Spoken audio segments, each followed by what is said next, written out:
வணக்கம். இஸ்ரேல் மற்றும் அமெரிக்க ராணுவங்கள் 28 பிப்ரவரி 2026 அன்று ஈரான் மீது ஒருங்கிணைந்த விமான தாக்குதலை தொடங்கின. இதில் தீவிர வான்வழி தாக்குதல்கள், ராக்கெட் வீச்சுக்கள் மற்றும் ராணுவ கட்டமைப்பு அழிவுகள் இடம்பெற்றன.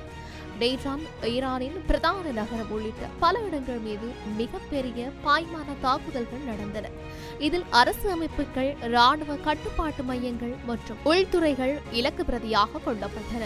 அமெரிக்கா மற்றும் இஸ்ரேல் இணைந்து ஈரானை இலக்கு வைத்து முன்னெடுக்கப்படும் போரானது தற்போது 4வது நாளை கடந்திருக்கின்றது. ஈரான் நாட்டின் அணு நிலையங்கள், ஏவுகணை கட்டமைப்புகள் மற்றும் ஆட்சி தலைமை தொடர்பான இலக்குகள் இதனால் தாக்கப்பட்டன. இதன் பதில் மத்திய கிழக்கில் இருக்கின்ற அமெரிக்க, பிரித்தானிய ராணுவ தளங்களை நாசமாக்கி இருக்கின்றன. தற்போது மத்திய கிழக்கில் இருக்கிற அனைத்து அமெரிக்க தளங்களையும் குறிவைத்து ஏவுகணை தாக்குதல்கள் நடந்தும் வருகின்றன. இதில் குறிப்பாக ஹார்மோஸ் வழித்தடத்தின் அச்சுறுத்தும் பொருளாதார நிலை தொடர்பான கவலைகளும் அதிகரித்திருக்கின்றன. சில அரசியல் விமர்சகர்கள் இதை 3ஆம் உலகப் போர் என்று ஒப்பிட்டனர். ஆனால் அந்த ஒப்புமை சாத்தியமற்றதல்ல என்றாலும் அதன் நிகழ்தகவை மிகைப்படுத்துகின்றது என்று பகுப்பாய்வாளர்கள் கூறுகின்றார்கள். அணு நிலையங்கள், உயர்மட்ட தலைமையகம் மற்றும் ஈராக்சி கட்டளை மையங்கள் மீது நடத்தப்பட்ட தாக்குதல்கள் ஆட்சியின் செயல்திறன் முறியடிக்க நோக்கமுடையவை என்று கருதப்படுகின்றன. மாறாக ஈரான், அமெரிக்காவின் வளைகுடா முன்னணி தளவமைப்புகள், கட்டார், குவைத், பஹ்ரைன், ஐக்கிய அரபு எமிரேட்ஸ் போன்ற நாடுகளில் உள்ள தளங்கள் மற்றும் கூட்டணி தொடர்புகளை இலக்காக கொண்டிருக்கின்றது. வளைகுடா தலைநகரங்களை தாக்குவது அமெரிக்க கூட்டணியில் பிளவை ஏற்படுத்தும் முயற்சியாக பார்க்கப்படுகின்றது. ஈராக்கி எந்த சிவப்பு கோடும் இல்லை என்ற அறிவிப்பு அரசியல் ரீதியாக போரை தாங்க முடியாத நிலைக்கு கொண்டு செல்லும் உச்ச அழுத்த யுக்தியாக மதிப்பிடப்படுகின்றது. இருப்பினும் இருதரப்புகளுக்கு இடையிலான கடுமையான பழி பகை சுழற்சி உலக போராக மாற வேண்டிய அவசியம் இல்லை. இது உலக போராக மாற வேண்டுமென்றால் 3 நிகழ்வுகள் ஒரே நேரத்தில் நடந்தால் மட்டுமே அது சாத்தியமாகலாம்.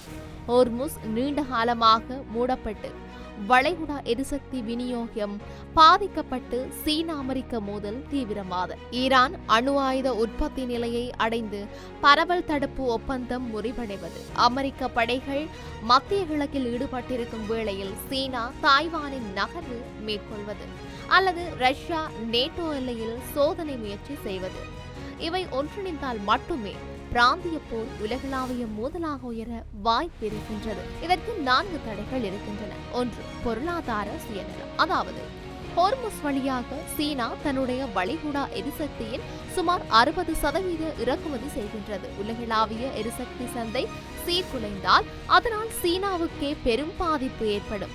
இதே தர்க்கம் வளைகுடா எரிசக்தியை சார்ந்த அனைத்து பெரிய பொருளாதாரங்களுக்கும் பொருந்தும்.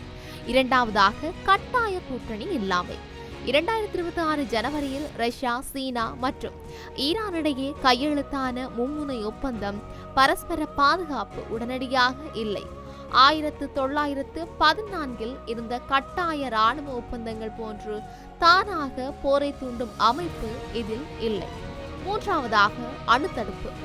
அணு ஆயுத பயன்பாடு குறித்து எச்சரிக்கை நிலை உயர்ந்தாலும் நேரடி உயிர் அச்சுறுத்தல் இல்லாமல் எந்த நாடும் அணு மோதலை தொடங்காது என்ற தடுப்பு தர்க்கம் இன்னும் நிலவுகின்றது. 4. திருத்தவாத சக்திகளின் உட்கிளவு. அதாவது ரஷ்யா உயர்ந்த எரிசக்தி விலைகளை விரும்புகின்றது, சீனா நிலைத்த விலைகளை விரும்புகின்றது. வளைகுடாவில் ஈரானின் ஆதிக்கம் சீனாவின் எரிசக்தி பாதுகாப்பிற்கே சவாலாகும். எனவே இவை 1940ஆம் ஆண்டின் ஒருங்கிணைந்த அச்சு சக்திகளை போன்றவை அல்ல, சலுகை அடிப்படையிலான கூட்டணிகள் மட்டுமே.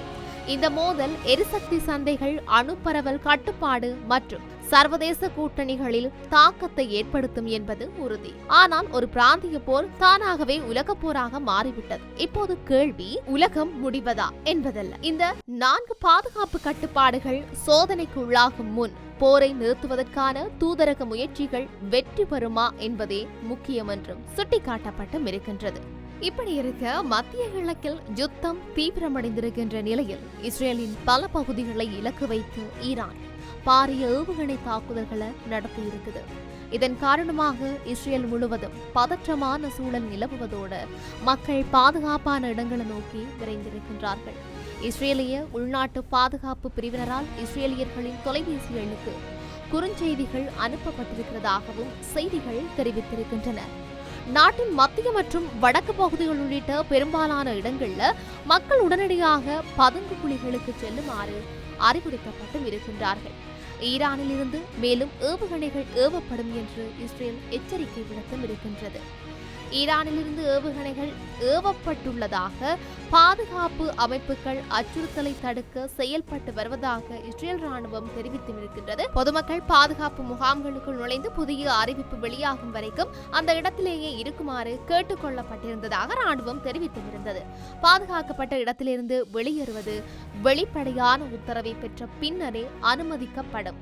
உள்நாட்டு கட்டளை உத்தரவுகளின்படி தொடர்ந்து செயல்படுங்கள் என்று சொல்லியும் மேலும் கூறியும் இருக்கின்றது. இப்படியான நிலையில ஈரான் மீதான தாக்குதல்களை பெய்ஜிங் எதிர்க்கின்றது என்று சீன வெளியுறவு அமைச்சர் வாங் யி இஸ்ரேலிய வெளியுறவு அமைச்சர் கிதியோன் சாரிடம் தொலைபேசியில் தெரிவித்ததாக சீன அரசு ஊடகங்கள் செய்தி வெளியிட்டிருக்கின்றன.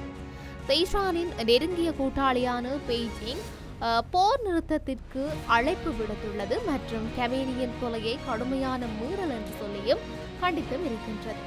சாரிடம் பேசிய வாங் பேச்சுவார்த்தை மற்றும் ஆலோசனை மூலம் பிரச்சனைகள் தீர்ப்பதை சீனா ஆதரிப்பதாக கூறியதாக அரசு செய்தி நிறுவனம் ஒன்று நேற்றைய தினம் தெரிவித்திருந்தது. சமீபத்திய ஈரான் அமெரிக்க பேச்சுவார்த்தைகள் வெளிப்படையான முன்னேற்றத்தை அடைந்து வந்தன.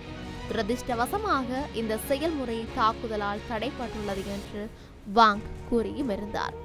அமெரிக்க இஸ்ரேலிய ராணுவ தாக்குதல்களுக்கு பெய்ஜிங்கின் எதிர்ப்பை மீண்டும் வெளிப்படுத்திய வாங் படை நடவடிக்கையால் உண்மையிலேயே பிரச்சனைகளை தீர்க்க முடியாது, அதற்கு பதிலாக அது புதிய சிக்கல்களையும் கடுமையான விளைவுகளையும் மட்டுமே கொண்டு வரும் என்று சொல்லியும் குறிப்பிட்டிருக்கின்றார்.